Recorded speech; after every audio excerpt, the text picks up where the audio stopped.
আচ্ছা কাপি, তোর কি মনে আছে ওই যে ক্লাস ওয়ানে থাকতি টুনির মার পিছন পিছন তুই দৌড়তে, ওই যে টুনির মা কয়েক একটা মেয়ে খাওয়াতাম আমরা, তারপর তোর 1 টাকা চকলেট দিল, তুই তো সেই খুশি, মনে আছে? হ্যাঁ বন্ধু, কি বলিস, মনে থাকবে না ওইসব দিনের কথা ভোলা যায়? আর ক্লাস থ্রিতে থাকতি ওই যে বাগপাড়ার পিছনে একটা মেয়ে ছিল, তুই পিছনে পিছনে আটতে আটতে জাতি তুই বিয়ে করবে মিয়ার, মনে আছে? হ্যাঁ বন্ধু, ওর ছোট বোন ছিল, তুই বললি খুব সুন্দর। মানে, এইসব সব কথা মনে আছে। বলবো কিভাবে ভাই, ভোলা যায় না।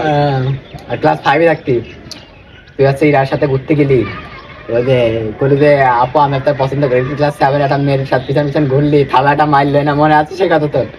অপমান করে দিচ্ছিস ভাই এরকম করে, আরে ভালো লাগতেছে না বন্ধু। আরে যে কয়দিন আগে ঘুরতে গেলি, নকির মার সামনে পড়লি, নকির মা তোর বাড়ি কয়া দিল, ভাল লাগছে? আরে ভাই, যে প্যারাটা খাইছি, হ্যাঁ কিছু কর নেই।